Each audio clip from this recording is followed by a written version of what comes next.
Hello my lovely student, welcome back to my YouTube channel. तो कैसे हैं आप सब?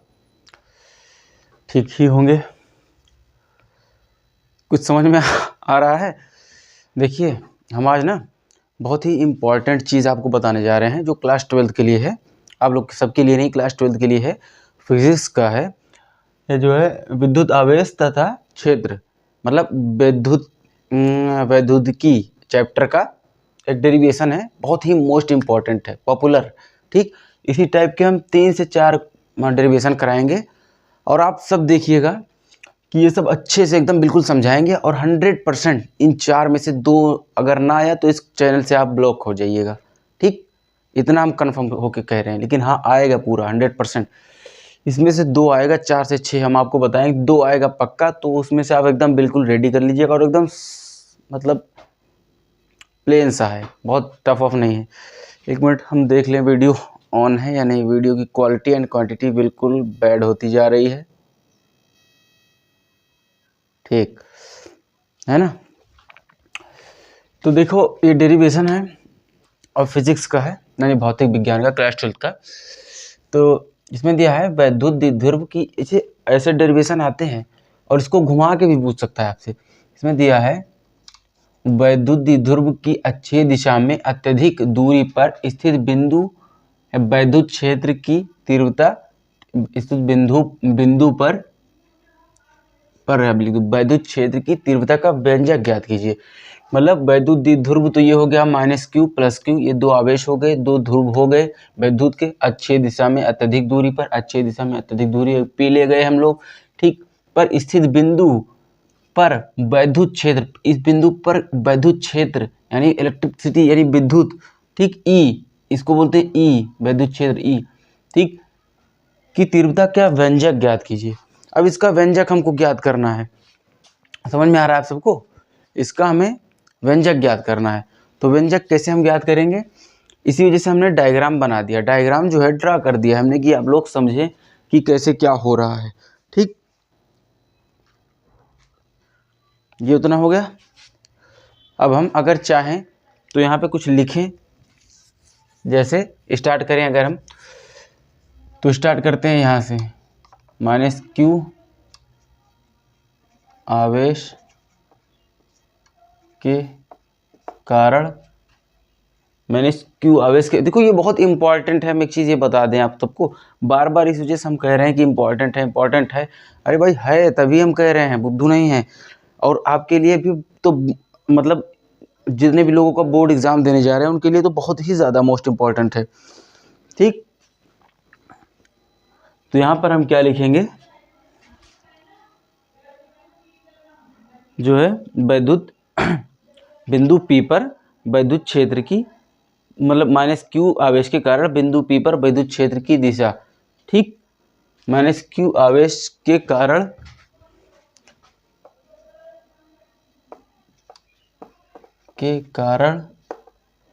बिंदु P पर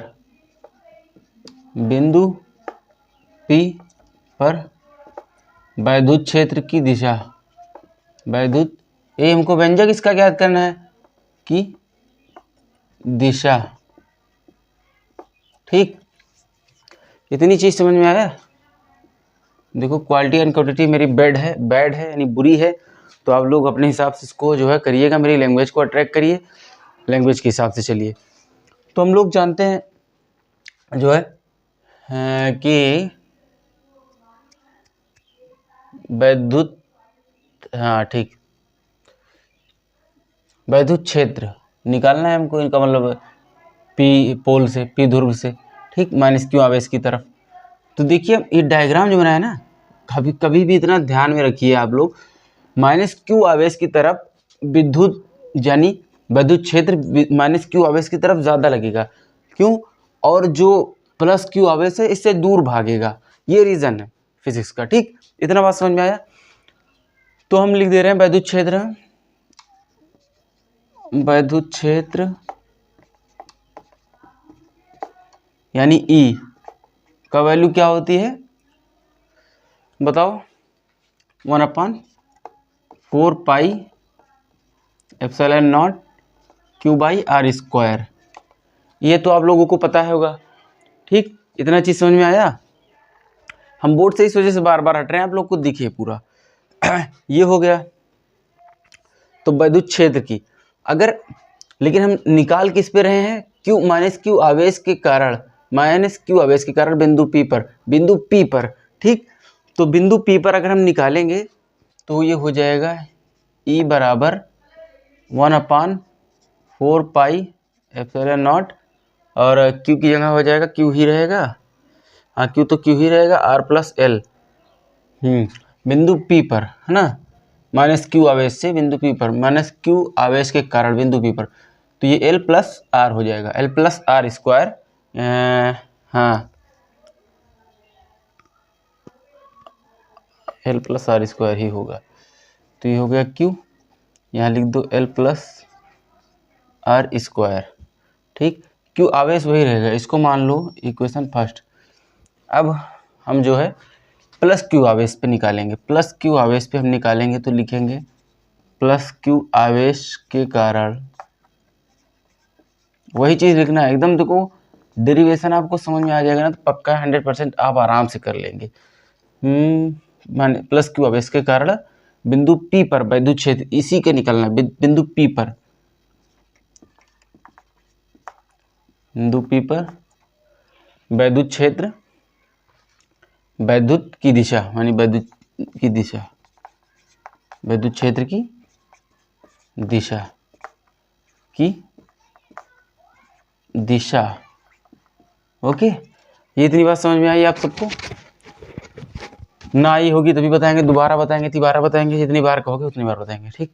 तो यहाँ पर भी हम लोग लिख देते हैं 1/4 pi epsilon not Q upon, formula तो वही रहेगा, लेकिन अब अगर हम इस पे निकाल रहे हैं प्लस क्यू आवेश पे,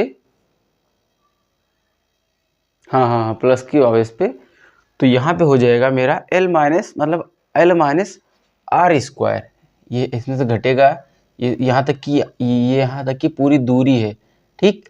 ये और ये पूरी दूरी R है, लेकिन यहाँ पर इसमें एक आधा, यानी यहाँ तक की, क्योंकि ये भी आ जा रहा है, इसमें आधा L है, यानी L है, क्योंकि ये पूरी लेंथ 2L है भाई, ये पूरी 2 है, ये आधी आधी L है, तो इसमें से एक आधा, इसमें L आ रहा है, R भी आ रहा है। तो हम यहाँ पे क्या कर सकते हैं पता है, R माइनस L स्क्वायर, यानी L माइनस आर स्क्वायर, या R माइनस L स्क्वायर। ये हो गया इक्वेशन सेकंड। इतना चीज़ समझ में आया आप सबको? इतना चीज़ अगर समझ में आया तो आगे बढ़ें, हमारे ख्याल से आ जाना चाहिए, आ भी गया होगा, ना आया होगा तब भी आएगा, समझिएगा। अब लिखो यहाँ पर समीकरण 1 व 2 से, मतलब समीकरण समीकरण 1 में 2 को घटा दो तब आएगा। समीकरण 1 से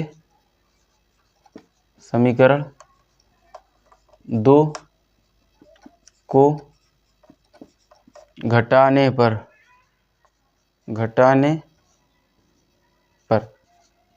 बड़ा डेरिवेशन को हम छोटा करके दिखा रहे हैं आपको, एकदम मतलब कि आप समझ में अगर आ गया तो 100% समझेंगे भी, ठीक। तो ये मान लो E2 था, ये E1 था, ओके। इतना चीज़ समझ में आया? क्लियर है ना? क्लियर हो तो देखो भाई E1 इतना था, E2 इसको E2 मान लिया, तो क्या हम कह सकते हैं, जब इसमें यहाँ पे लिखा हमने समीकरण 1 से 2 को घटाने पर, तो हम यहाँ पे लिख सकते हैं ना E बराबर E2 माइनस E1, या E1 माइनस E2, कुछ भी यार, ठीक है। तो यहाँ पे अब लिख ही दो, क्या लिखना है, 1/E2 क्या है, E1 है ना, सॉरी E1 क्या है, 1/4 pi epsilon not Q upon R plus L square, ठीक, माइनस E2 क्या है, ये है 1/4 pi epsilon not Q upon, यहाँ पे R माइनस L स्क्वायर था, R माइनस L स्क्वायर। इतना चीज़ समझ में आया? आ गया हो तब भी जवाब दो। अब देखो इतना चीज़ अगर आ गया है तो पक्का आप समझ लो पहुँचने वाले हो यार, नज़दीक हो एकदम बिल्कुल। तो इसमें से कॉमन क्या ले सकते हो पता है? ई बराबर लिख लो, यहाँ पर कॉमन क्या आ सकता है? कॉमन दोनों में क्या है? 1/4πε0 और क्यू भी कॉमन है दोनों में। ठीक, हाँ ठीक, 1/, लिख लो 4πε0 क्यू, बचा क्या? 1/r+l² माइनस 1/, यहाँ से भी क्यू निकल गया तो 1/r-l²। इतना चीज़ समझ में आया? सब लोग इसका देखो, एस लो, उसके बाद हमको बताओ इतना चीज़ अगर समझ में आ गया हो तो।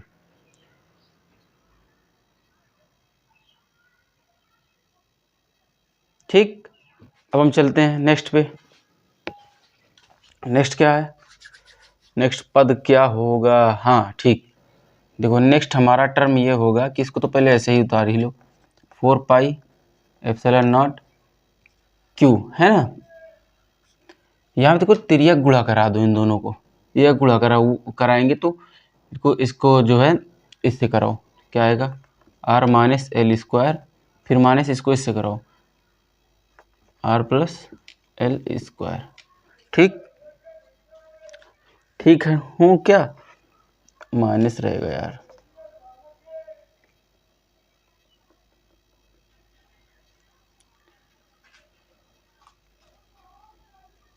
प्लस प्लस ही रहेगा भाऊ। अब देखो इन दोनों को तो ऐसे ही लिख लो, r+l² इंटू r-l²। इतना चीज़ तो फाइनल हुआ, इतना चीज़ देखिए आप सब। ठीक, आगे चले। 1/4πε0 क्यू ऐसे उतार दो। अब ना इस जो है इन सबको हम तुमको खोलना बता रहे हैं कैसे खोला जाता है। तो एक बार लिखो r+l, फिर जो है एक बार इसमें r+l लिख के घटा दो, एक बार जोड़ दो तो +r-l, ये हो गया। अब यहाँ पे जो है फिर इसको ब्रैकेट में ले लो और फिर एक बार जो है इनको घटा दो, पहले एक बार जोड़ो r+l, फिर माइनस r+l, ये चीज़ हो गया। अब अपॉन में जो लिखा है इसको वैसे ही नोट डाउन कर दो, r+l² माइनस, सॉरी माइनस नहीं, यहाँ पे इंटू है, माइनस r-l²। देखो क्या समझ में आ रहा है? कुछ तो समझ में आएगा ही।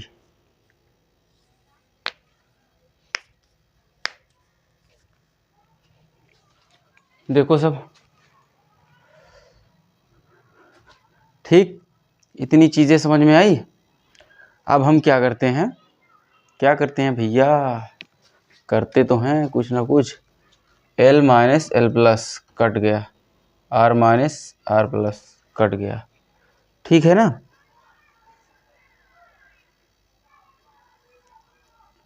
यार नहीं, ये r नहीं कटेगा, इसको r ऐसे रखने दो।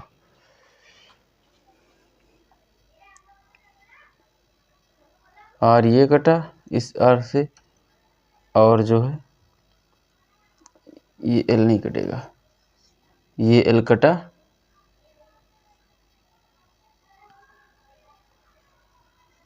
ये l कटा इस l से, हाँ माइनस प्लस l, यानी r+l इधर कट गया, r प्लस इधर, इसमें एक स्क्वायर। इतनी चीज़ समझ में आई? आइए तो यस बोलो, आगे चलें। अब आगे क्या चलें, कैसे करें?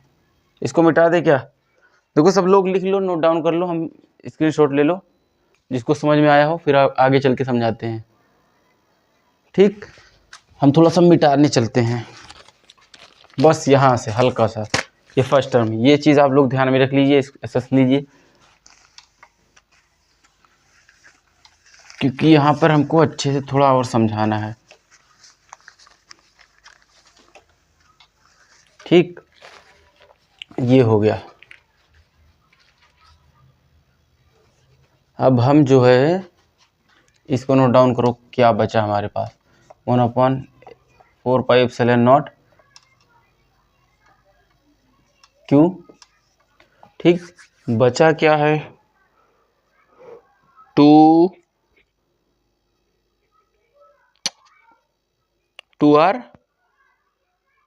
प्लस 2l प्लस क्यों रहेगा भाई, इनटू है बीच में, इसका 2r इसका 2l। हाँ,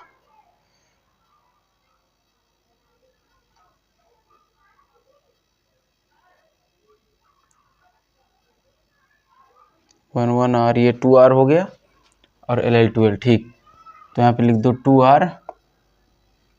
2r ही है ना,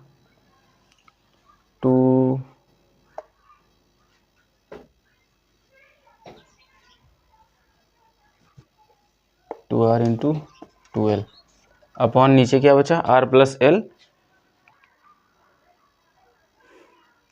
नीचे ही बचेगा r प्लस एल। हाँ हाँ ठीक, ये नीचे बचा r प्लस एल यानी r square minus L square. अगर इसको इस तरीके से कर दें, इसको तो हम ऐसे लिख सकते हैं ना, r square minus L square का होल स्क्वायर। बोलिए, इसको हम इस तरीके से लिख सकते हैं कि नहीं, जितने भी लोग देख रहे हैं बोलो।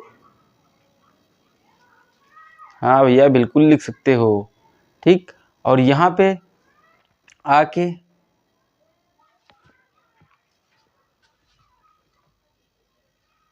एल को, एक मिनट मिस्टेक हुई क्या,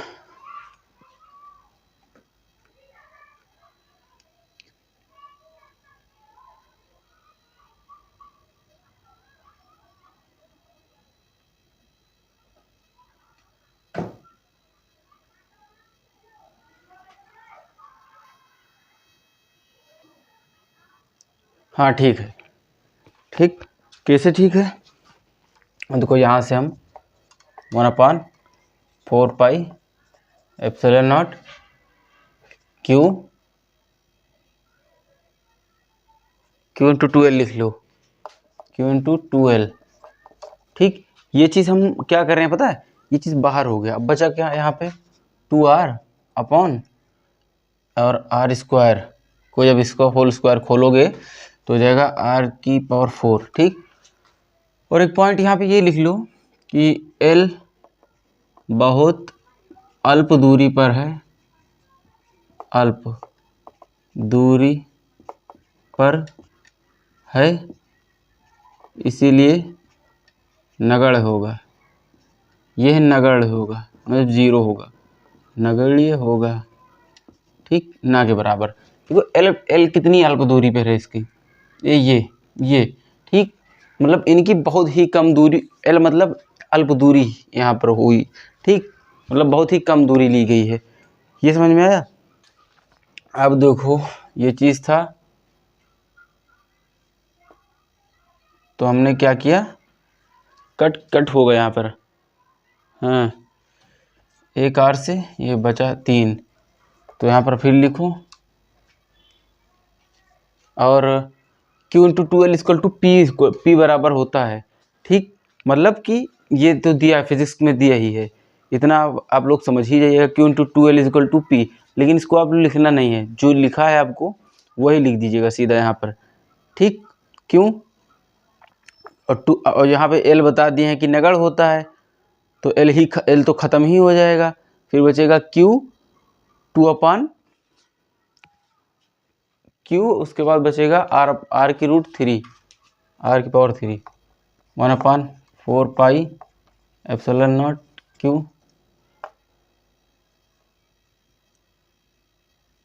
q, l तो ख़त्म हो जाएगा क्योंकि नगण्य बता दिए हैं। ठीक, तो वहाँ पे आ जाएगा हमारे हिसाब से q/r³ लिख दो, q/r³।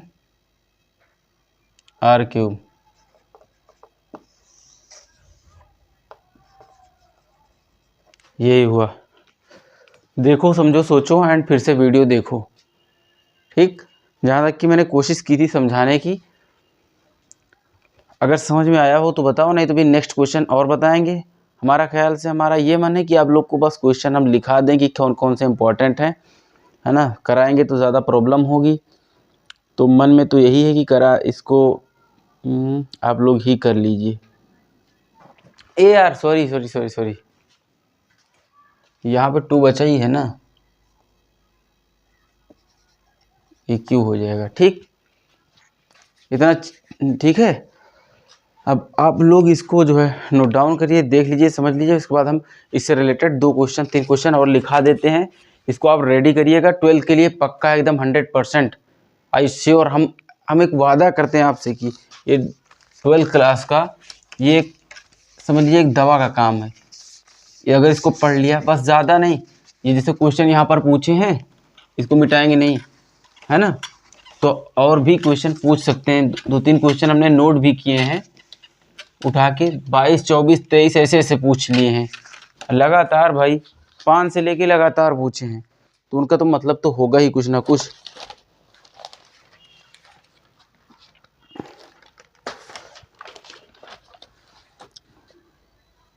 चिट थी मेरे पास एक, ये इसमें कहे हैं वैद्युत द्विध्रुव के लिए निरक्षीय स्थिति में अनुप्रस्थ स्थिति में वैद्युत क्षेत्र की तीव्रता। भाई सेम क्वेश्चन वैसे ही है। एक ये क्वेश्चन लिख लो, एक क्वेश्चन हम दूसरा लिखा रहे हैं। दूसरा क्वेश्चन मेरा बहुत बढ़िया टॉप लेवल का है, दिख रहा है वीडियो में ना क्लियर। तो लिखो वैद्युत द्विध्रुव, वैद्युत द्विध्रुव, वैद्युत द्विध्रुव, वैद्युत द्विध्रुव के लिए निरक्षीय स्थिति में, के लिए निरक्षीय स्थिति में, जो हमने क्वेश्चन बताया उसमें डाउट हमको भी रास्ते में हो रहा था, क्योंकि जो जिस तरीके से लगाना चाहिए उस तरीके से हम लोगों ने लगाया नहीं उसको। हम बहुत ही शॉर्ट तरीके से, बताओ, एक ही बोर्ड में हम लोग घुमा के फिर लिया है, वरना तो उसको 2-3 बार तो रब करना पड़ता हमको, तब आता वो। ठीक, वो डेरिवेशन बहुत बड़ा है, मतलब उसको शॉर्ट तरीके से लगाना सीख जाइए आप लोग, जैसे हमने किया, बस ये सारे क्वेश्चन वैसे ही लगेंगे। ठीक, निरक्षीय स्थिति में वैद्युत द्विध्रुव के लिए निरक्षीय स्थिति में या अनुप्रस्थ स्थिति में वैद्युत क्षेत्र की तीव्रता, या अनुप्रस्थ स्थिति में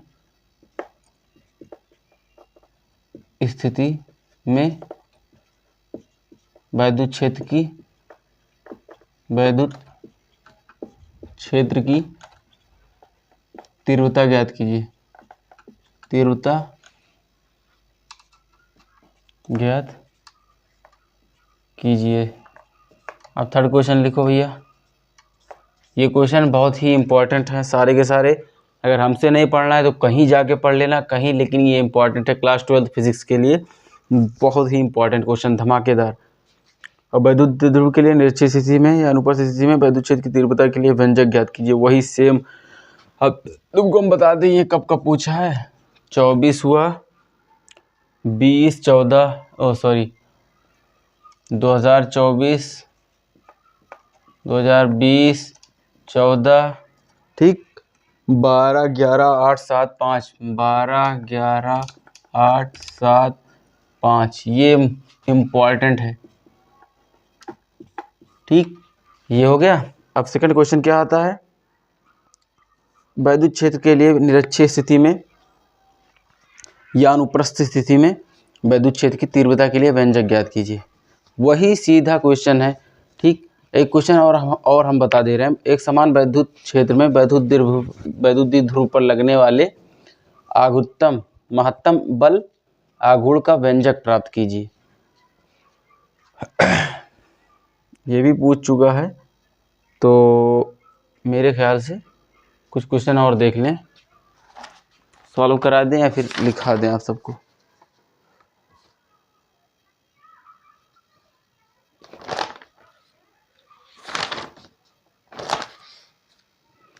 लिख ही लो, लिखने में फ़ायदा है। सेम क्वेश्चन है। वैद्युत द्विध्रुव के लिए निरक्षीय स्थिति में अनुप्रस्थ स्थिति, निरक्षीय स्थिति में या अनुप्रस्थ स्थिति में वैद्युत क्षेत्र की तीव्रता के लिए व्यंजक ज्ञात कीजिए। ठीक, ये हो गया। अब एक समान लिख लो, एक समान वैद्युत क्षेत्र में, एक समान वैद्युत क्षेत्र में, एक समान वैद्युत क्षेत्र में, एक समान वैद्युत क्षेत्र में वैद्युत द्विध्रुव पर लगने वाले महत्तम बल आघूर्ण, वैद्युत, समझ रहे हैं ये जो कह रहा है, वैद्युत द्विध्रुव पर लगने वाले महत्तम बल आघूर्ण, महत्तम बल आघूर्ण,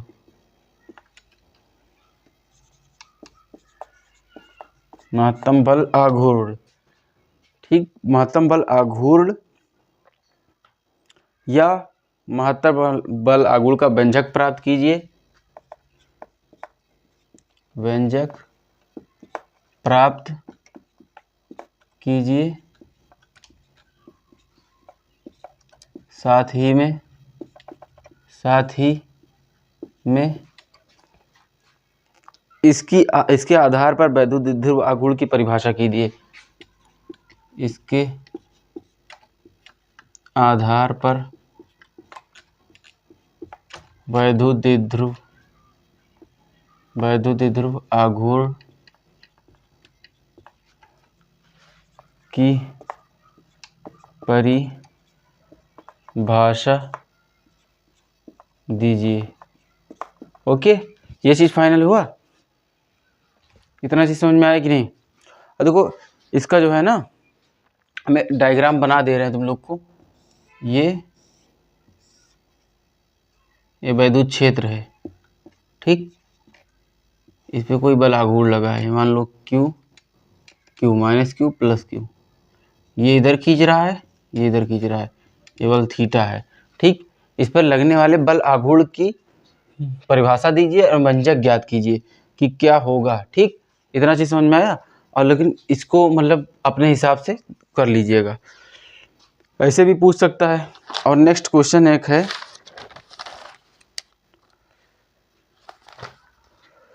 और बाकी बहुत सारे क्वेश्चन हैं, तो आप लोग को अब नेक्स्ट क्वेश्चन हम किसी और तरीके से बताएंगे। देखो ये मेरा एक प्लान था, एक मोटिव था ये बताने का कि कैसे होता है, मतलब कैसे पूछा जाएगा। आज तुम आपको एक जानकारी देना चाह रहे थे, ये हर एक चैप्टर से तुमको एक इम्पॉर्टेंट क्वेश्चन बताएंगे। पहली बात तो मेरा पूरे लेक्चर का मेरे ये कहना है कि हम हर एक चैप्टर से आपको फिजिक्स से, केमिस्ट्री के, मैथ के, क्लास 10 से 12 तक की, ये तो अभी 12 का बता रहे हैं, लेकिन हर चैप्टर से, जैसे फिजिक्स का हर चैप्टर से हम आपको इम्पोर्टेंट क्वेश्चन देंगे। ओके, ये मेरी एक बात है। और चैनल पे चेक करिए लोग आया कि नहीं, चैप्टर से हमने एक क्वेश्चन आया था, 2 क्वेश्चन ये, ठीक, तो मिला के क्वेश्चन।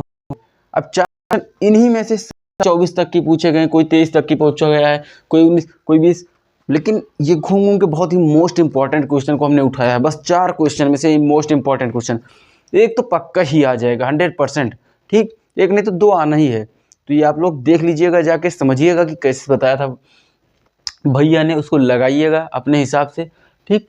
और बाकी रही बात क्वेश्चन की, तो आगे और भी क्वेश्चन हम आपको प्रोवाइड करेंगे ऐसे ही, इसी तरीके से, लेकिन वो और भी हम थोड़ा सा डेवलप करके बताएंगे। अभी मेरी वीडियो क्वालिटी एंड क्वांटिटी बिल्कुल बैड है, ये हमको पता है, आपको भी पता है, तो इसीलिए हम आपको बस नॉर्मली बताना मेरा हक है कि हम आपको बता दें, थोड़ा सा नॉलेज हो जाए कि किस टाइप का आएगा। और क्वेश्चन रही बात, तो इंपॉर्टेंट क्वेश्चन हम आपको करा देंगे फाइनली। ओके, तब तक की पढ़ाइए। जय हिंद, जय भारत।